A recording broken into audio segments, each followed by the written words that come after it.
तो बच्चों, हम बात कर रहे थे हिंदी आदिकाल की विषय वस्तु या उनकी प्रवृत्तियों की बात कर रहे थे। तो आदिकाल की प्रमुख विशेषताएं या प्रवृत्तियां या विषय वस्तु समझ लीजिए।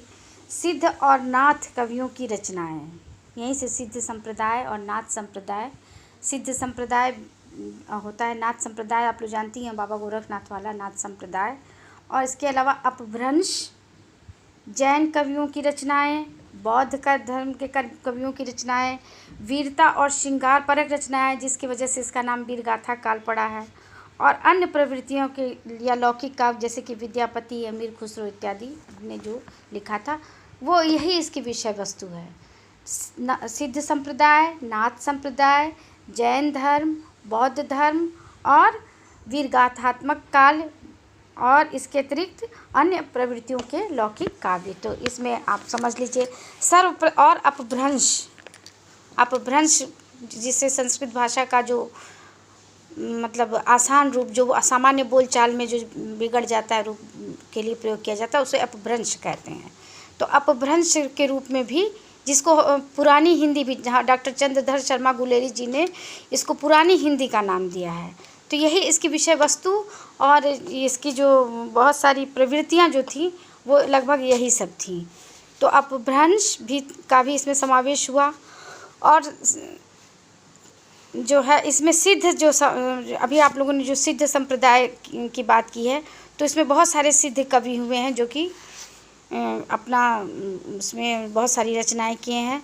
तो 84 सिद्ध कवियों में से प्रमुख प्रसिद्ध जो कवि हैं वो हैं सरहपा, शबरपा, लुईपा, डोम्भिपा, कंढपा, कुकरीपा और तंतिया इत्यादि, ये सब जो हैं, जिसमें से सरहपा को हम प्रथम कवि के रूप में मानते हैं। अक्सर ये प्रश्न आता है कि हिंदी के प्रथम कवि, आदिकाल के हिंदी के प्रथम कवि हम किसको मानते हैं, तो ये इसका उत्तर है सरहपा। ठीक है, सरहपा जो है सबसे पहले इन्होंने, जो कि सिद्ध संप्रदाय के थे। इसके अतिरिक्त वज्रयान, हीनयान और वज्रयान जो कि बौद्ध धर्म से था, तो उसी बौद्ध धर्म के ही ये लोग थे। सिद्ध संप्रदाय बौद्ध धर्म से ही लिया गया था, उसी के कवि थे जो कि सहजयान के, हीनयान सहजयान सब बौद्ध धर्म के ही मतलब भाग हैं। उसी में ये सरहपा उसके प्रथम कवि थे। नाथ साहित्य के आरंभकर्ता थे बाबा गोरखनाथ, जानती हैं आप लोग, गोरखपुर में रहती हैं। गोरखनाथ को हिंदी के प्रथम गद्य लेखक के रूप में भी माना है। किसने माना है? मिश्र बंधुओं ने। और गोरखनाथ की प्रमुख रचनाओं को गोरखवाणी के रूप से संपादन किया है पीताम्बर दत्त बड़वाल ने। मतलब उन्होंने तो लिख दिया था लेकिन इसका संपादन पीताम्बर दत्त बड़ब्याल जी ने इसका संपादन किया था। इसके अलावा अब ये आपकी आदिकाल की प्रमुख रचनाएं देखो। अपभ्रंश में सबसे पहले हम अपभ्रंश की रचनाएं, पौम चरित्र, रिठ नेमी चरित्र, ये स्वयंभू ने लिखा है लगभग 783 ईस्वी के लगभग। महापुराण और अड़य कुमार चरितम, जसहर चरितम, ये पुष्पदंत ने 10वीं सदी के लगभग लिखा है। भविष्यत, ये धनपात्र ने ये भी 10वीं शताब्दी के लगभग लिखा है। तो ये आप लोगों के ये जो हैं ये अपभ्रंश की रचनाएं हैं।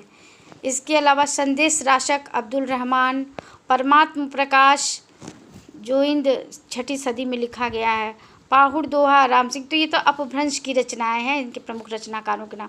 अब जैन साहित्य में क्या क्या है? जैन साहित्य में बहुत सारे जैन धर्म के जो लेखक हैं जैसे कि देवसन, शालिग्राम सूरी, आसगु, जिन धर्म सूरी, विजयसेन सूरी, सुमति सन, इन्होंने भी बहुत सारी रचनाएं की हैं। नेमी चंद्र रास, रेवंत गिरी, बंधुलीगढ़ रास, चंदन रास, मतलब इनके में भी इसमें जैन धर्म के बारे में इन्होंने अपना सब लिखा हुआ है, सारी रचनाएं। फिर रासो ग्रंथ का प्रारंभ होता है जो कि वीर गाथा काल की प्रमुख रचना इसको मानी जाती है, जो रासो ग्रंथ है। तो इसमें सबसे पहले है पृथ्वीराज रासो, आप लोग सुनी होंगी नाम। इसके प्रमुख कवि चंद्र बरदाई, खुमार रासो जिसके रचनाकार थे दलपति विजय, बीसल देव रासो जिसके रचनाकार नरपति नाल, हमीर रासो, शारंगधर, परमाल रासो, जगनिक, जयचंद प्रकाश, भट्ट केदार और जय मयंक जसचंद्रिका मधुकर कवि। ये तो हो गया। इसके अतिरिक्त अन्य ग्रंथ हैं,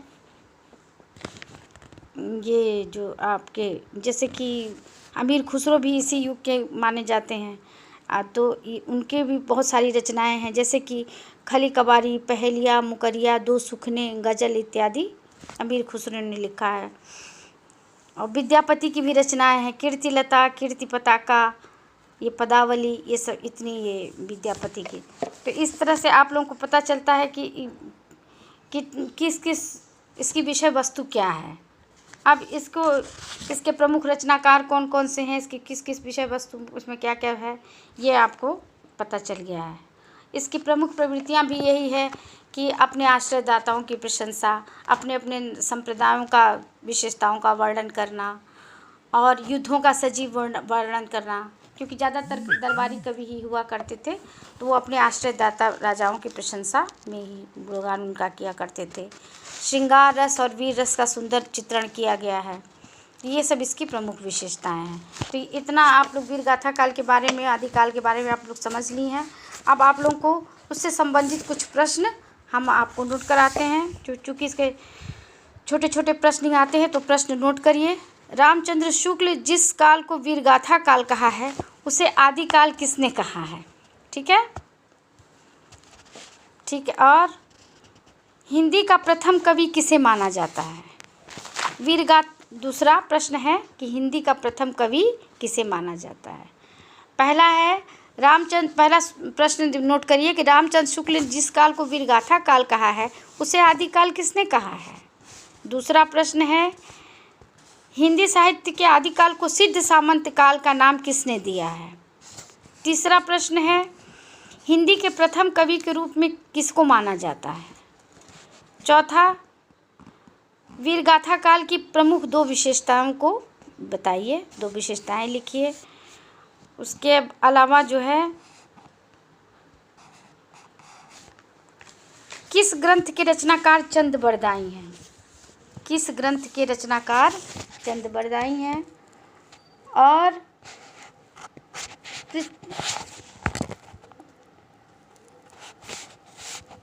परमाल रासो किस काल की रचना है? ठीक है।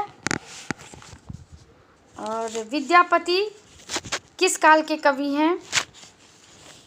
ठीक है।